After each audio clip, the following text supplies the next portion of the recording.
हो गया। ओके। सारे भाइयों ने भाई मेरी राम राम। मैं Jagdeep Sharma step up chaser YouTube channel पर आपका स्वागत करता हूं। इस टाइम जबरदस्त इंटरव्यू है और बहुत बड़ी बात सामने आने वाली है और हरियाणा के कलाकारों के लिए इससे बड़ी खुशखबरी कुछ नहीं हो सकती। बहुत बड़ा इंटरव्यू है, ध्यान से सुनियो भाई सारी बात। आज हमारे साथ हैं गजेंद्र फोगाट जी, ओएसडी साहब। सर जी राम राम। नमस्ते जी। नमस्ते जी। सर कैसे हैं आप? मैं बिल्कुल ठीक ठाक हूँ और स्टेप अप जी स्टार्स के जितने भी दर्शक हैं उनको बहुत बहुत प्रणाम। सर बहुत बहुत शुक्रिया, आपने कीमती वक्त मेरे को दिया। यो मैंने आपका यो सिस्टम सा पढ़ा जी। हरियाणा ने एनजेडसीसी को पंजाब से उठाकर हरियाणा में लाने की मांग कलाकारों ने, मतलब आपसे ये लोक कलाकार मिले? हाँ, ये लोक कलाकार मुझसे कल मिले थे रोहतक में। अच्छा जी। और इन्होंने ये कहा कि 7 स्टेट्स को जो मानदेय उपलब्ध कराता है लोक कलाकारों को, सबसे बड़ी एजेंसी है north zone culture centre Patiala. पिछले 36 साल से पटियाला में ये, और बाकी जितनी भी 7 स्टेट्स हैं, उत्तराखंड, राजस्थान, हिमाचल प्रदेश, हरियाणा, जम्मू कश्मीर, पंजाब और चंडीगढ़ यूटी है तो, और राजस्थान जी। इन सभी 7 स्टेट्स में ना तो इसका नॉर्थ जोन कल्चर सेंटर का कोई सब सेंटर है, उपकेंद्र। NZCC north zone culture centre. Okay, cultural centre. हाँ, उत्तर क्षेत्र सांस्कृतिक केंद्र जी। तो उत्तर क्षेत्र सांस्कृतिक केंद्र उत्तर भारत का है और उसका कोई भी सब सेंटर किसी भी स्टेट में नहीं है। अगर उत्तराखंड के किसी कलाकार को अपनी कोई समस्या है या किसी कार्यक्रम में पार्टिसिपेट करना है, उसके पैसे नहीं है, उसे बिल देना है, तो वो पटियाला जाए। और पटियाला में उत्तराखंड से जाने का मतलब है कि उसको 24 घंटे तो जाने में लग जाएंगे और वहां पे फिर वो समस्या डिस्कस फिर 24 घंटा आने में लगेगा, तो कितना तो भाड़ा लग जाएगा। तो वो ये चाह रहे थे कि जी हरियाणा में इसका एक सब सेंटर स्थापित हो। वैसे तो उन्होंने मांग की कि हरियाणा नहीं, हर स्टेट में। तो मैंने कहा मैं हर स्टेट का तो जिम्मेवारी नहीं ले सकता जी।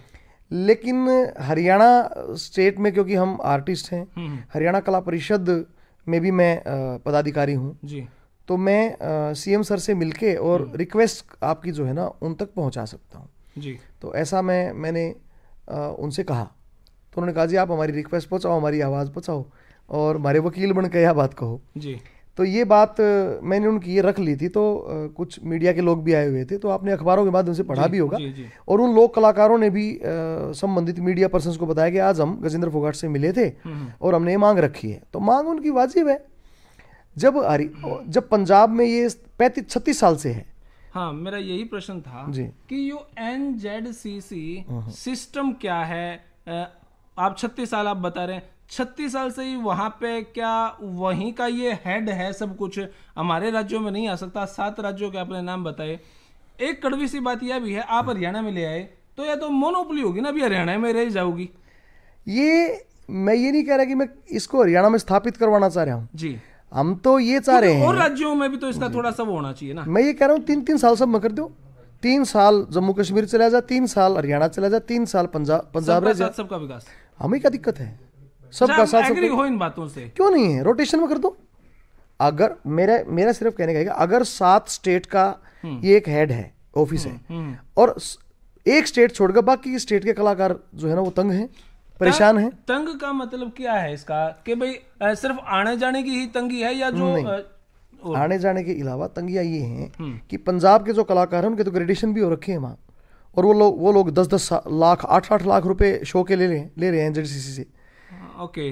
और हरियाणा कलाकार को मिलता है 1500, 1200, 1700। हाँ, जैसे भी कुरुक्षेत्र में कार्यक्रम होते थे पंजाब से ही बुलावे हैं, जो पंजाब से कलाकार आता है कुरुक्षेत्र से एनजेडसीसी से, जो हमारी गीता जयंती में पंजाब का कलाकार है, एनजेडसीसी ने जो पेमेंट की वो पेमेंट हुई 8 लाख 10 लाख पंजाब के कलाकार को। और हमारे हरियाणा का सबसे टॉप आर्टिस्ट भी अगर वहां परफॉर्म कर रहा है 40,000 50,000, और एक नहीं है वो, उसके साथ उसको वाद्य यंत्र को बजाने वाले, नृत्य करने वाले 20 लोगों की टीम है। तो इसमें क्या आपको यूं लगा है कि भाई आप सीधा पंजाब के कलाकारों के टारगेट पे आ जाओगे फिर? नहीं, पंजाब के कलाकारों के टारगेट पे मैं नहीं आऊंगा।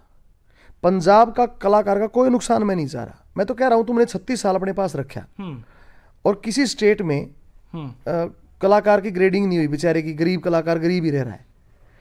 और जबकि उसकी जिम्मेवारी है कि सब में बराबर बंटना चाहिए जी। घर में भी जाए एक बाबू 4 किले 4 छोरे, अगर उनको बराबर नहीं बांटेगा तो लठबाज जाएगा कि नहीं बाज जाएगा? तो फिर यही लठबाजा है। ये कलाकार तंग पा रहे थे। इन्होंने कहा जी हमने कई बार लेटर लिख लिए, ये पहली बार आवाज नहीं उठी। आज से 1 साल पहले मैंने नॉर्थ जोन कल्चर सेंटर को कला परिषद के एडिशनल डायरेक्टर होने के नाते मैंने पत्राचार किया। वो पत्राचार मेरे पास पड़े हैं, बाकायदा एंडोर्समेंट लगा के हमने उनको भेजा कि जी कलाकारों की ग्रेडिंग जरूर करो। हरियाणा कला परिषद ने तो की है, हमने पूरे हरियाणा के कलाकारों की लिस्टें बना रखी हैं। 1800 कलाकार हमने उसमें लिस्टें बनाई हैं। आर्ट एंड कल्चर डिपार्टमेंट में उन सब के रजिस्ट्रेशन है और हम उनकी ग्रेडिंग करने लग रहे हैं, तो आप भी कर दो। एक कलाकार आज से 10 साल पहले मान लिया 700 रुपये लिया करता जी, तो 10 साल के बाद तो सिलेंडर भी बढ़िया है, तेल भी बढ़िया है, दाल चीनी बढ़ी है, गेहूं भी बढ़िया है, सब बढ़ गया। तो महंगाई के हिसाब से कलाकार का 700 रुपया 1500 कर दो, 800 कर दो, 1000 कर दो। माननीय मुख्यमंत्री श्री मनोहर लाल जी ने हमसे पूछा कि भाई ये जो सांगी हैं इनका क्या मानदेय है? मगा जी 15,000। 15,000? सीएम साहब ने हमें कहा भाई ये तो बहुत गलत बात कर रहे हो आप। 15,000 में सांग के बेड़े में 10 से 15 लोग होते हैं। उन्होंने स्वयं धनपत सिंह सांगी के सांग देख रखे हैं। वो बोले कि सांग के आदमी 10-15 लोगों का बेड़ा होता है। मैंने कहा हाँ जी बेड़ा होता है जी। तो बोले इनका मानदेय बढ़ाओ भाई। अब हम सांगी को 20,000, 25,000, 30,000 भी दे रहे हैं और चंडीगढ़ में शो होते हैं सांगी को 40-40 हजार रुपए तक पेमेंट हुई है। तो पहली बार ऐसा हुआ, ये पहली बार ऐसा हुआ है। पहली बार ऐसा हुआ है जब माननीय मुख्यमंत्री जी के आदेश से हमने इन कलाकारों को डबल पेमेंटें कर रखी हैं। मैं हूं और 94 से और 2021 आ लिया मैंने नॉर्थ जोन कल्चर सेंटर का एक भी प्रोग्राम नहीं कराया है। अच्छा हाँ, एक प्रोग्राम पिंजौर का मैंगो फेस्टिवल था, उसमें किसी माध्यम से आया था, तो बाद में पता चला कि नॉर्थ जोन कल्चर सेंटर का प्रोग्राम था। वो बाद में पता चला और उसमें मेरी पेमेंट जो इस टाइम मैं कलाकारों का मानदेय लेता हूं उससे 1/4 पेमेंट थी। इतनी थोड़ी थी कि मैं अपने साजिंदों का मेरी गाड़ी का खर्चा ही पूरा कर पाया उसमें। तो मेरे को बड़ा आश्चर्य हुआ कि अगर कोई मेरे से प्राइवेट प्रोग्राम कराता है अमेरिका में, इंग्लैंड में, वो तो मेरा मेन ताना ठीक ठाक देते हैं। मेरे को कोई जागरण में बुलाता है, मेरे को कोई शो में बुलाता है, वो तो न्यूज़ सोच कर देगा भी गजेंद्र की गाड़ी का खर्चा भी है, इसके म्यूजिशियन भी है, इसके डांसर भी है, इसका एंकर भी है, भाई इसको इतना तो देना चाहिए। ये नॉर्थ कल्चर वाले शहर के पट्टे रुपये इतने दे हैं कि हमारा खर्चा मुश्किल था लिखना है और खर्चा भी ना लिखता गोश्त लाग जाए रुपये। मेरे को बड़ा दुख हुआ।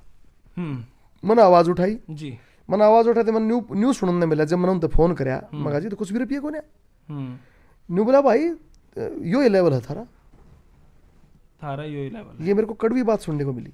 मैं नाम नहीं लेना चाहूँगा उनका जिन्होंने मेरे को कहा। बड़े अधिकारी हैं नॉर्थ जोन कल्चर सेंटर में पंजाब में। मैंने कहा जी फिर पंजाब वालों का जो लेवल है वो मतलब 10 लाख का है। बोला इससे भी ज़्यादा। मैं कहा जी कैसे? बोला उनके यूट्यूब पर गाने हिट हैं। मैंने उन्हें कहा जी मेरा एक गाना है बहू काले की, आप यूट्यूब पे लगा के देख लो, उसके 55 करोड़ तो एक चैनल पे हैं और सारे OTT प्लेटफॉर्म लगाओगे तो 125 करोड़ हैं। आप अपने पंजाब के सिंगर उठाओ, बताओ उनके कितने गए? कई तो ऊपर हूँ मैं। फिर बोला भाई लेकिन वो तो विदेशों में शो करते हैं। मगर एक अफ्रीका छोड़ के बाकी सारे मादीपा मन ने भी कर लिए। फिर उन्होंने भाई ऐसा है फिर आप मत करया करो, थोड़े पीछे ध्यान तो मत करया करो। मैं बोला जी फिर या तो आपने यह बात कह दी। बोला भाई जाना हो तो बाहर क्यों कर, रहना हो तो घर तेरा। मगर भाई साहब कला और संस्कृति के उत्थान का आपने ठेका लिया है, वहां पे काम कर रहे हो, उसकी तनख्वाह मिला है आपने, आप ये इस तरह से कह रहे हो तो फिर कौन मतलब हरियाणा का तो फिर हाजिरी नहीं हो पाओगी। बोला फिर भाई इस तरह हमने क्या मतलब है? तो मान चलो देखेंगे मतलब कला संस्कृति से कोई मतलब नहीं है, कलाकारों से कोई मतलब नहीं है। ऐसे जवाब आप चाहे लीजिए। तो मैं आपसे एक बात फिर आ गई। हाँ जी, लोक कलाकार आपसे मिले हैं। लोक कलाकार का मतलब क्या हुआ? क्योंकि 2 बार ऐसी मीटिंग हुई है जी। एक बार में लोक कलाकार है, एक बार पॉप कलाकार। तो इनमें अंतर क्या है? लोक कलाकार कौन? जो पॉप कलाकार हैं जी, वो हमारा जो पहले उनको बोलते थे सीडी के कलाकार, क्योंकि पहले वीडियो सीडी आती थी। मैं 94 से काम कर रहा हूँ जी, जिस टाइम टेप पे आती थी मैं उस टाइम से हूँ। टाइप की सोनोटेक। बिल्कुल। हरियाणा की पहली रैप एल्बम मेरी थी, एलोंगुरी नाम था, 1997 में रिलीज हुई थी। टेप आती थी उस टाइम। उसके बाद सीडीओ का जमाना आया और कलाकार बहुत फेमस हुए। ये वो कलाकार, लेकिन आजकल इनको हम पॉप स्टार बोल सकते हैं, फिक्शन के आर्टिस्ट बोल सकते हैं, यूट्यूब के आर्टिस्ट बोल सकते हैं, फिल्मों के आर्टिस्ट बोल सकते हैं, एल्बम के आर्टिस्ट बोल सकते हैं। तो जो लोक कलाकार थे इन्होंने तो एनजेडसीसी की मांग उठाई। ये जो लोक कलाकार हैं जी, जो हमारे पॉप कलाकार मिले थे, दीप सिसाई जी के साथ थे बहुत सारे कलाकार, जैसे राजू पंजाबी जी थे, या अपने बिंदर दिनोदा जी थे, या रमेश चहल जी थे, मुकेश जाट जी थे, वो उनके साथ थे। और एक दो कलाकार जो मेरे से जुड़ा हुआ था, मैंने भी उन्हें इनवाइट किया कि भाई सारे कलाकार लगे आप भी आओ। रामकेश जी उनप्रिया जी जैसे थे, तो उन्होंने वो आ गए थे। तो बाकी मासूम जी और वगैरह वो सब दीप सिसाई जी के साथ आए थे। वो पॉप कलाकार थे, वो पॉप कलाकार थे। उन्होंने भी सीएम साहब से मिलकर अपनी जो बातें रखी, बहुत स्वादपूर्ण, और सीएम साहब ने उनकी सारी बातें मानी, जो मानने की थी वो सारी बातें उन्होंने कहा कि ये हो जाएंगी। और सीएम साहब ने उनसे बाकायदा हर चीज़ के ऊपर, और सीएम साहब ने उन्हें ये बहुत बढ़िया बात कही जो मुझे व्यक्तिगत तौर से, मैं सीएम साहब का आभार व्यक्त करता हूँ। माननीय मुख्यमंत्री जी ने ये कहा कि भीड़ इकट्ठी करने के लिए तो कोई भी आ सकता है, कलाकार वो है जो अच्छा संदेश समाज में दे। आप लोग जब भी गाओ, जब भी लिखो, तो आपका अच्छा संदेश जाना चाहिए, और वो मेरे ऊपर भी लागू है, और वो आपके ऊपर भी लागू है मीडिया पे, और वो सारे हरियाणा कलाकार और मीडिया के पर्सन पे भी लागू हो कि हम जो कर रहे हैं, हाँ, उसका मैसेज क्या जान लग रहा है। तो सीएम साहब ने ये हमें कहा, ये बहुत अच्छा सुझाव था, और उनका आदेश है, सबने सिर माथे लिया और सब लोग बहुत खुश रहे। दूसरी बात ये है फोक के कलाकार जी, तो इन्होंने भी ये कहा कि जी हमने भी सीएम साहब से मिलवाओ, क्योंकि वहाँ जो पॉप के कलाकार मिले, दीप सिसाई जी के साथ मिले, या आप भी वहाँ थे जी। तो मैंने कहा भाई मैं कौन था जी? मैं, आप नहीं थे, आप क्योंकि मीडिया में ज़्यादा छा रहे हो, आप यूट्यूबर हो, आप फेमस हो यूट्यूब के हिसाब से, लोगों को बहुत कम पता है कि आप बहुत अच्छे कोरियोग्राफर हो, बहुत अच्छे डांसर हो। शुक्रिया, ये बहुत कम लोगों को पता है। ये आपके दर्शकों ने बेरा पाट जाएगा। तो मैं यूँ कहूँ कि हर बार इंटरव्यू लेने की बजाय कि तो नाच के भी दिखाया करो, जब मानेंगे आप कलाकार बल्कि आप न्यू करा रहे हो इंटरव्यू लेने तो पहले थोड़ा 2-1 मिनट नाचा करो, जब मेरा पार्ट है कि आप कलाकार हो। अकल हम भी एनजेडसीसी में जासका जी। देखो जी क्या है, ये जो हमारे फोक के कलाकार हैं जी, एनजेडसीसी ने जी मानदेय मिलता है, हरियाणा कला परिषद से इन्हें मानदेय मिलता है। केवल एनजेडसीसी नहीं, हरियाणा कला परिषद भी इनके, बल्कि ज़्यादा ये 90% तो हरियाणा कला परिषद के कार्यक्रम करते हैं। एनजेडसीसी तो बहुत कम जो है ना वो काम दे पा रहा है। एक मेरे जहन में एक प्रश्न आया, जो लोक कलाकार है, मैं पॉप कलाकार की बात नहीं करूँगा, मैं तो अपनी तरफ से मैंने यूँ लगाया वो अपनी जगह एक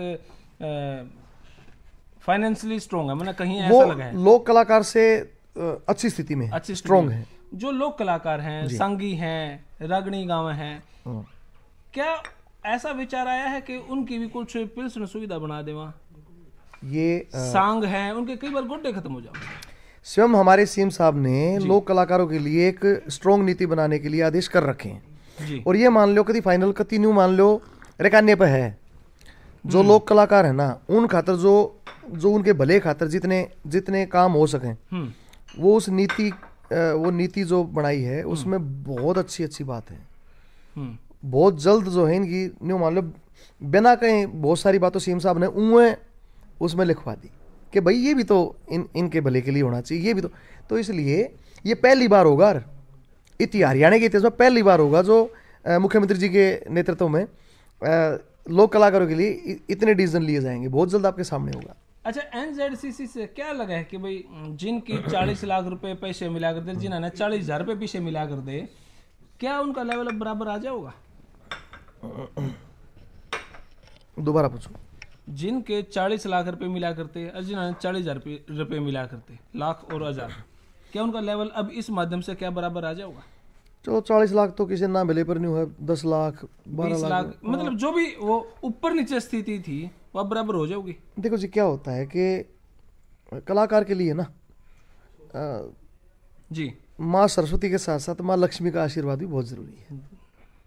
आज अगर अमिताभ बच्चन जी के पास कोठी बंगला गाड़ी नहीं होती जी, तो वो कंफर्टेबली एक्टिंग नहीं कर पाते। तो कहीं ना कहीं देखो जी दो पीछे तो चाहिए। जब हमारा लोक कलाकार घर से निकलता है जी, तो वही सोच के निकलता है कि शाम को जब वापस आऊँगा तो 1000, 1500, 2000, 3000 रुपये मेरी गोज में होंगे। और जब गोज में कुछ भी ना हो, उसका बेचारे का खर्चा ही इतना हो जाए, तो बालक नहीं कहेंगे पापा के गलत धंधा पकड़ लिया हो, इस तो बढ़िया तो पल्लेदारी कर लेता। जब ये बात आती है ना कि कलाकार एक आध बार जब न्यू महसूस करा है कि मैं गलत काम में तो नहीं लाग रहा हूँ, ये दर्द है कलाकार का, तो दुख होता है। अब लोक कलाकार का जो ग्रेडेशन है, हमने यहाँ तो बढ़ा दिया हरियाणा में, माननीय सीएम साहब ने, पंजाब में अब तक नहीं बढ़ा है। यानी कि एनजेडसीसी उत्तराखंड के कलाकार को भी वही दे रहा है जो आज से 5 साल पहले दे रहा था। और मान लिया 100-200 बढ़ा भी दिए, 500, तो फिर वो क्या बढ़ोतरी है।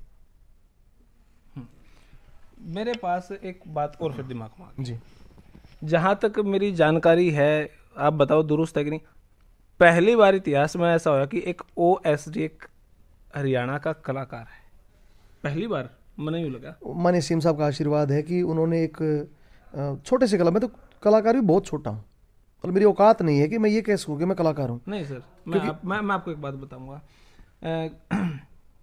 आप अपने बारे में नहीं कहोगे, लेकिन मेरे को पता है, मैंने आज तक जितने कलाकारों का इंटरव्यू लिया ना, यह सच्चाई है, जितने राग की नॉलेज आपने है, जितना भी आपने ज्ञान है ना, मैंने आज तक लगा नहीं पर्सनली किसी में इतना ज्ञान होगा, जितने राग के ऊपर आप गाने गा सको या कुछ भी, इतनी एक्सेस नॉलेज आप डिजर्विंग थे, मेरे को ऐसा लगा है।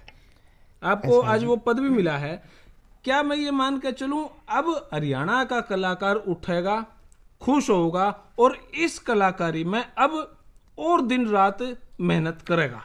सबसे पहले लास्ट सवाल का जवाब 100% उठेगा, 100% उठेगा। हरियाणा के कलाकार ने ईब हम मिलजुल के, और क्योंकि सीएम साहब ने इतनी योजनाएं हरियाणा के कलाकारों के लिए, सीएम साहब खुद इस बात में चिंता रहती है। सीएम साहब ने हरियाणा के कलाकारों ने इकट्ठे होकर एक प्रोग्राम किया अपना लाल चौक पे ट्रेड फेयर में। सीएम साहब ने तुरंत एक कलम से उनको 5 लाख रुपये इनाम दिया। आप पूछ के देखो किसी कलाकार से जो वहां गया था कि कोविड में तेरे खाते में 3,000, 4,000, 3700 रुपये आए कि नहीं आए। पहली बार मतलब कोविड में मोबाइल में टन बाजा 3700 रुपये, 3900 रुपये, 3,000 कलाकारों के पास आए, कलाकारों के पास आए।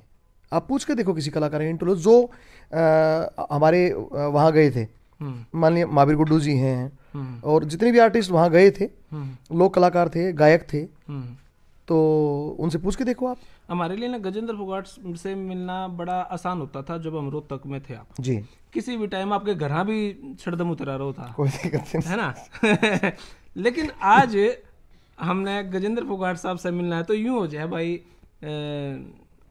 सीएम से मिलना होगा, आप उन्हीं की कोठी में, उन्हीं के पास। ना ना ना, ऐसा नहीं है। अब आपसे कैसे मिले? मेरी बात सुनो, मेरी बात सुनो। अब दूसरे क्वेश्चन का आंसर, जब तक बिके ना थे, कोई पूछता ना था, तुमने हमें खरीद के अनमोल कर दिया। मेरे को जो भी सीएम साहब ने जिम्मेदारी दी है जी, तो आज जो माननीय हरियाणा सरकार है, माननीय मुख्यमंत्री मनोहर लाल जी हैं जी, आप ये मान के चलो जी कि जो पहले आपने कभी फोन किया जी, और मैंने उठा के कहा कि रोहतक हूँ जी, अब की बार जो आपका फोन आया तो मैंने इतना ही कहा कि चंडीगढ़ हूँ। इसके बीच में मेरे व्यवहार में कोई अंतर हो, मेरी डीलिंग में कोई अंतर हो? नहीं, वही शालीनता है वैसे तो। और ये फोन है जी, और एक ही नंबर है जी, पिछले 20 साल से जी, ना यो नंबर बदले ना मित्र बदले, बढ़ोतरी होगी। और इसी फोन, ये फोन दिन रात उठेगा और आपको जो भी आपके मन के सवाल हैं इस फोन से वही जवाब मिलेगा। मैं एक बिल्कुल छोटा सा कलाकार था, आज भी सीखने के दौर में हूँ, काल भी सीखने के दौर में था जी। मन में इतनी सी फर्क नहीं। हाँ, जिम्मेदारी बढ़ाई है सीएम साहब ने, जिम्मेदारी बढ़ाई है कि आज जो हरियाणा सरकार की पब्लिसिटी है, जो हरियाणा सरकार की इतनी बढ़िया बढ़िया योजनाएं हैं, उनको अंतिम व्यक्ति तक पहुंचाना, उनको गांव-गांव तक पहुंचाना, वो हमारी जिम्मेवारी लाई है। वो हम फोक मीडिया से लगाएं, वो हम इंफोटेनमेंट से लगाएं, वो हम फिक्शन से लगाएं, वो हम जिंगल्स से लगाएं, वो हम यूट्यूबर्स से लगाएं, वो हम फेसबुक से लगाएं, या वो हम OTT प्लेटफॉर्म से लगाएं, वो हम प्रयास में आगे उसका एक ऐसा हम मजबूत टीम बनाकर काम कर लें। क्योंकि जो हमारी क्रिएटिविटी है, मुझे ऐसा लगता है कि उसका अभी तक जो है ना 100% इस्तेमाल नहीं हो रहा था। ईब करांगे, क्योंकि मैं PR डिपार्टमेंट में 20 साल से हूँ, मैंने वहाँ पब्लिसिटी का बहुत कुछ सीखा है। इसके अलावा मैं खुद लिखता हूँ, खुद कंपोज करता हूँ, गाता हूँ, म्यूजिक भी खुद बना लिया, हाँ थोड़ा बहुत बजा भी लिया, हाँ खुद एक्टिंग भी कर लिया, हाँ क्योंकि मैं 10 साल थिएटर भी किया है, और डायरेक्शन भी कर लिया, हाँ थोड़ी बहुत टेक्निकल नॉलेज भी है, कैमरे की, लाइटिंग की। बिगन नॉलेज है हर चीज की, नहीं, थोड़ी बहुत कह दो, लेकिन थोड़ी आप बहुत। एक्सेस में हो सर। नहीं, एक्सेस में तो कुछ नहीं होता। एक बार तानसेन तक किसी ने बूझ ली कि जी क्लासिकल में जो आपने राग गाँव हैं जी। इतनी नॉलेज है आपको, तो मेरे ख्याल दुनिया में सबसे ज्यादा नॉलेज आप होगे। तो तानसेन उसने हाथ पकड़ के ले गया समुद्र में, समुद्र दौरा खड़ा होगा, तानसेन ने ना एक पानी की चड़ू भरी वो, और फिर न्यू खोल दी, वो पानी पड़ गया पड़ गया पड़ गया, और फिर उसने न्यू उल्टा हाथ कर लिया, न्यू टेढ़ा कर लिया। जब लास्ट बूंद पड़ी, मतलब जो लास्ट पड़ी थी ना, या तो इतना तो मन बेरा है, और बाकी वो सारा समुद्र पड़ा है। आपन है तो जो लास्ट बूंद है ना उसका बेरा है, बाकी इतना समुद्र है। हरियाणा में इतने गुणी कलाकार हैं, इतने सुरीले कलाकार हैं, मैं उनके पैरों के नाखून का मैल भी नहीं हूं, अब भी हैं। तो इसलिए उन ऐसे ऐसे कलाकार हैं जिनके सामने बैठ के सुनने लायक नहीं हूं मैं। मेरे गुरु गुरदास मान साहब हैं जी, और वो हमेशा ये कहते हैं कि नीवा होके चल। क्या होगा चल? नीवा होके मतलब कि अपनी औकात में रह के चल। हमारी औकात इतनी भी नहीं है कि अभी हम ये कह सके हम गायक हैं।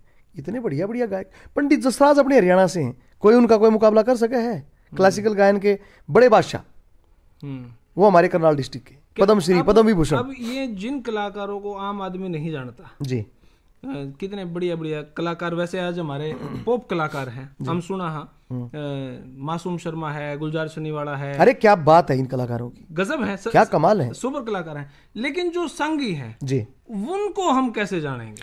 उसके लिए आपके पास क्या स्टेप? मैं आपकी जानकारी के लिए बता दूं जी, सबसे ज्यादा सांग जी, पिछले इस 6 साल के अंदर हुए। कोविड निकाल दो, कोविड में हम नहीं कर पाए, सोशल डिस्टेंसिंग थी जी।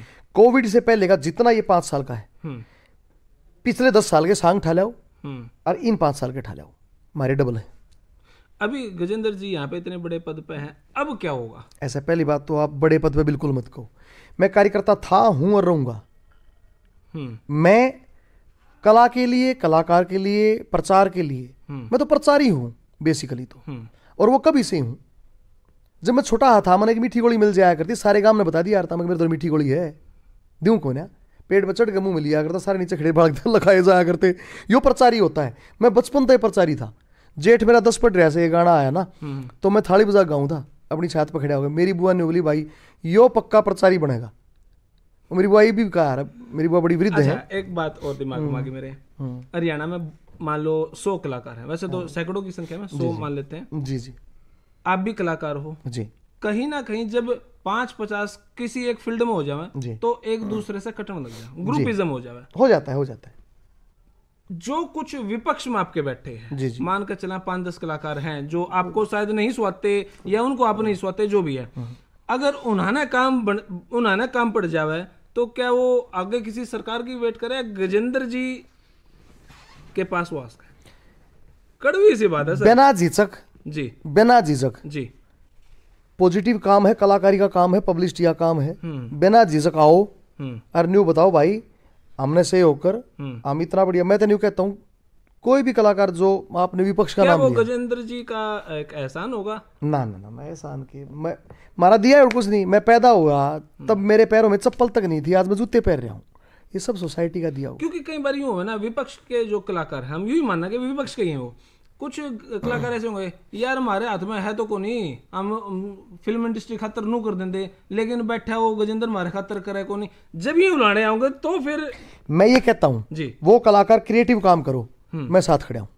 वो कलाकार मेरी सरकार की जी कोई ऐड बना के लाओ, मेरी सरकार को गीत जिंगल बना के लाओ, मैं तुरंत उसने गले के तले लगाऊंगा और उसका प्रचार करवाऊंगा।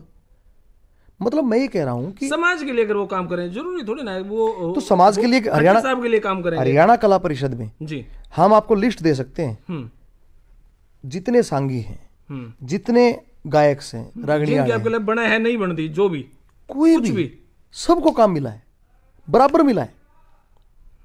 और पॉप गायकों में लगा हुआ आप जितने भी बड़े कार्यक्रम थे, हमारा प्रयास रहा, माननीय राम मेला जी, सुभाष फौजी जी, प्रहलाद फागणा जी, नरदेव जी, या मतलब मेरा याद भी नहीं किन किन कलाकारों को हमने, क्योंकि एक लिस्ट लंबी लिस्ट है, सबको बराबर काम दिया। राजू पंजाबी जी, मतलब सब कलाकार, रामकेश जीवनपुरिया जी, कवि सिंह, किस किस को हमने काम दिया पूरी सूची है, उनसे ही पूछ लो जाके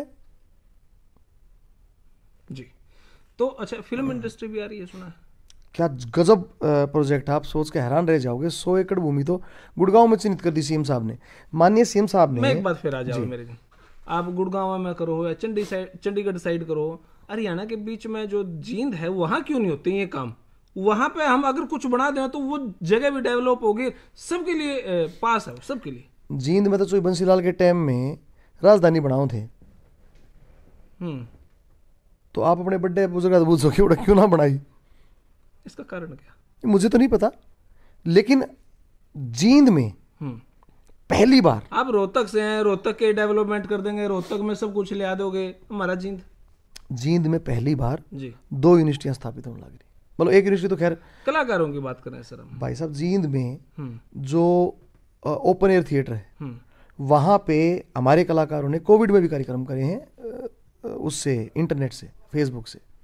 जींद केवल अगर हम जींद के बारे में बताने लग जाएंगे, मैं फाइल निकलवाऊंगा, तो वहां पे जो कलाकार हैं उनको हमने कितना काम दिया है। रवि दत्त जी हैं, जो आपने 100 एकड़ गुड़गांव में जगह खरीदी है या चंडीगढ़ में जहां भी आपने खरीदी है, क्या 2-1 एकड़ जींद में भी खरीद लेंगे? देखिए ओड़े भाई चल तबले वाले बैठ जाएंगे, ढोलक वाले बैठ जाएंगे, ओड़े में प्रैक्टिस करो, हम बिनु राज्य हेड बन गया सिस्टम। फिल्म सिटी इसलिए गुड़गांव की हमारी मजबूरी है कि वहां पे हवाई अड्डा है, क्योंकि फिल्म सिटी के लिए आपको पता है कि इक्विपमेंट से लेके, एक्टर से लेके, बॉलीवुड से बहुत जुड़ाव जरूरी है। और वहाँ पे हवाई अड्डा कर देते सर, हिसार में प्रॉपर हवाई अड्डा नहीं है, वो कार्गो है, आपको पता है कि वहाँ पे प्रॉपर नहीं हो सकता। लेकिन वहाँ पे हमारा सब ऑफिस है ना, ऐसा नहीं है, वहाँ पे हमारा सब ऑफिस खुला हुआ है हरियाणा कला परिषद का। वहाँ आप जाके देखो बाकायदा मिनी सेक्रेटरी बाल भवन में, हमने वहाँ एक ऑडिटोरियम एक्टिव कर रखा है, तो वहाँ पे भी एक्टिविटी चल रही है, आपके हिसार में भी, और जींद में भी एक्टिविटी चल रही है। जो आपकी जींद में इस टाइम यूनिवर्सिटी है, उसके अलावा एक और यूनिवर्सिटी खुलने जा रही है, उन दोनों में 800 की सीटिंग के ऑडिटोरियम जो है ना वो पास हो चुके हैं।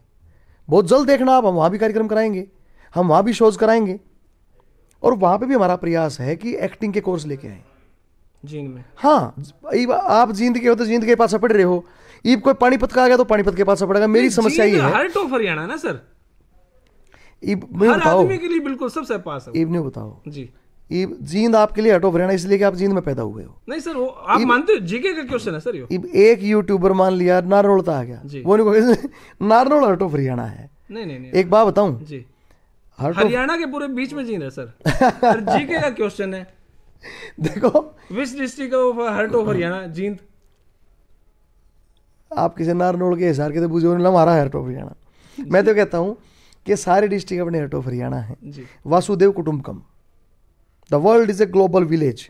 जी, वासुदेव कुटुंबकम, ये the world is a global village कहा अंग्रेजों ने जी, और वासुदेव कुटुंबकम पूरी दुनिया एक परिवार है जी, ये मारलिया कही।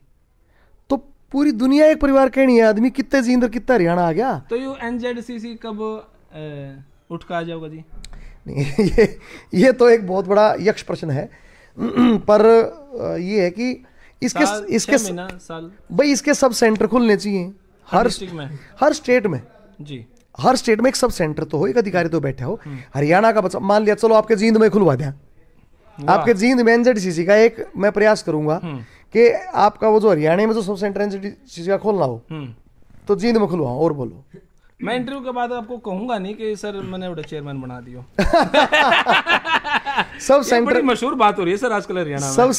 सब सेंटर में तो एनजेडसीसी की तरफ से ही कोई अधिकारी बैठेगा जी, लेकिन मैं हाँ ज्वाइंट डायरेक्टर लेवल या जो भी वो, लेकिन ये एक लंबी मैं ये कह रहा हूँ भाई, या तो एनजेडसीसी रोटेशन पे आ जा, क्योंकि हर स्टेट का बराबर है बिल्कुल, या फिर उसके सब सेंटर खुल जाओ।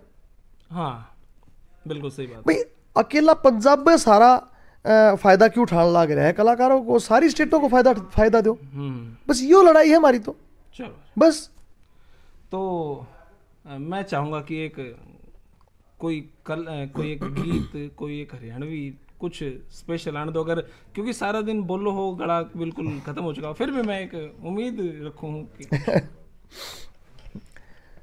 मेरा एक बड़ा फेमस सॉन्ग था, मेरे को अब याद आ रहा है कि जब 1997 में मेरी पहली पॉप एल्बम आई, उस टाइम पहली पॉप एल्बम थी और रैप उसमें पहली बार इंट्रोड्यूस किए थे, कती निचाली पिट की थी। हरियाणा पहला यूट्यूब चैनल भी आपका ही था? यूट्यूब चैनल पहला मेरा ही था, उस टाइम कंपनियों के भी यूट्यूब चैनल नहीं थे। और हनी सिंह उस टाइम 4th-5वीं क्लास में थे जब रैप की एल्बम मैंने काटी, उसमें वो गाना था, ईसा एंडी मारा हरियाणा। उसके बाद कई आर्टिस्टों ने इस गाने को कॉपी भी किया, अच्छी बात है। तो वो गाना आपको सुनाता हूँ। उस टाइम मैंने एंडी हरियाणा के नाम तो लोग जाना करते 1997 में। ओके, वो गाना आज आपने मैं सुनाता हूँ, जिससे हरियाणा में पॉप की शुरुआत हुई जी। के जित शर पे बोरला और डूंगे पे दमन, हो जित शर पे बोरला डूंगे पे दमन, दूध दही का खाना, अरे ईसा एंडी मारा हरियाणा। हो जित शर पे खंडवा धोती कुर्ता पैरे सुथरा बाणा, ईसा एंडी मारा हरियाणा। डंडना डंडना डंडना डंडना, सुथरे बैठे छैल गाबरू लिया हाथ में साटा, बजे चौरासी और घूंघरू उठे से झरनाटा, दूध बेलो में रोटी पाओ में घर की बड़ी बडेरी, हरियाणा के मर्द सूरमाओं से वीर कमेरी, हो जित गंठा रोटी खा सारा दिन खेत में करें कमाना, ईसा एंडी मारा हरियाणा। दादा दादा दादा दादा दादा, हरियाणा के वीर सिपाही जा दुश्मन तय भिड़ जा, छाती के में गोली खा के सीमा ऊपर अड़ जा, मात पिता कम जा बेटे रक्षा कर भारत माँ की, और बेटा कर दे जान न्यौछावर अपनी माँ के ना की, जित छोटा बालक कवे पिताजी तू ल्या दे फौजी बाणा, ईसा एंडी मारा हरियाणा।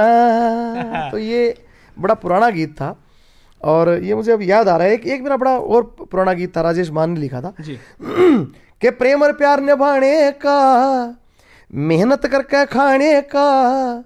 इंट्रो बेशक काट दी, गीत ना काटिए। कुछ नहीं कटेगा जी। अच्छा तुम काट दो बीच में, मेरा तो आ सकता मेन बात काट कर जो स्वाद की बात हो वह पहले ले आके धर दो ना। मैं कोई भी आज तक किसी का भी इंट्रो आज तक मैंने काटा नहीं। तो इस गाने से शुरुआत करिए इस इंट्रो की। ठीक है। प्रेम और प्यार निभाने का, मेहनत करके खाने का, सीधे साधे बाणे का, सीधे साधे बाणे का, दादा लक्ष्मी के गाने का, लो जकर सुनो हरियाणे का, लो जकर सुनो हरियाणे का, मारे घेर में खड़ी सफारी से, पर बड़धाते दोस्ती भी प्यारी से, मारे घेर में खड़ी सफारी से, बड़धाते दोस्ती भी प्यारी से, अरे लोग खातर आवारा गौतम हमारी से। और लोग कहते हैं आवारा पशु, आवारा गौ ना, लोग खातर आवारा गौतम हमारी से, जाने ढंग पशुआते भी रिश्ता निभाने का, लो जकर सुनो हरियाणे का। क्या बात है।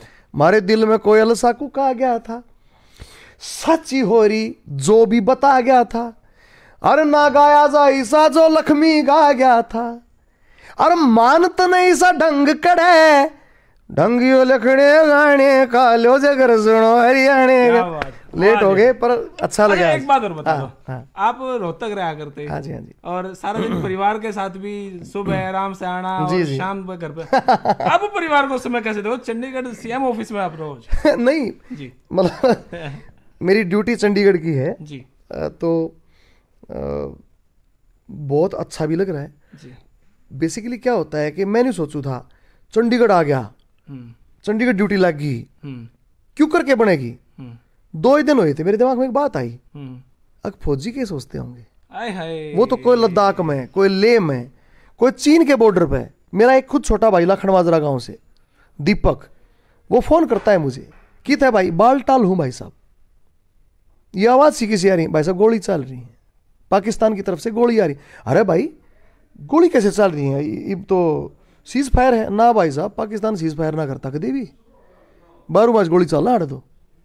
तो मुझे लगता है कि अगर दीपक बालटाल में या लद्दाख में चीन की सीमा पे और वो भी इतने जाडे में रह सके हैं, तो मैं तो जाडे में भी कौन है, मैं तो सोफे बैठा हूं और मेरी कोई औकात भी नहीं है।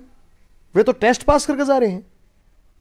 तो मेरे ख्याल से बहुत ही कंफर्टेबल स्थिति में हम रहने लग रहे हैं। ये वहम है। और जहां तक घर परिवार की बात है, तो जो परिवार है ना, वो जब साथ हो, जब आदमी की हिम्मत बढ़े है। परिवार साथ था तो कलाकार बना, परिवार साथ था तो खिलाड़ी बना, परिवार साथ था तो सरकारी नौकरी में आया, परिवार साथ था तो स्टार बना, परिवार साथ था तो विदेशा में गया, परिवार साथ है तो चंडीगढ़ में हूं। माँ का आशीर्वाद, बेबे का प्यार, धर्मपत्नी का साथ, उन्हीं की वजह से तो आड़े हूं। एक लाचड़ा की तो बाढ़ फोड़ लेता। हर दोस्तों की दुआएं आप जिसे की। क्या बात है। और बहुत बहुत शुक्रिया सर, लास्ट के जवाब ने आपने बिल्कुल रुलाने वाली बात कर दी। बिल्कुल भाई, यह वीडियो मेरे फौजी भाइयों को स्पेशल धन्यवाद जो हमारे लिए सारा दिन सारी रात बॉर्डर पर हैं। हम तो कमरे में बैठे। बात और सुनो, जब तक वैक्सीन नहीं लगे, जब तक थोड़ा इसका जरूर जी भाई। देखो जो मेरे भाई फौजी बॉर्डर पे बैठे हैं सर, हम तो देखो घर में बैठे हैं तो भी वो कोट पहन के बैठे हैं। फौजी भाई किस किस स्थिति में वहां पे बैठे होंगे, उनके लिए भाई जय हिंद कमेंट बॉक्स में जरूर कर दो। धन्यवाद। जय हिंद, भारत माता की जय।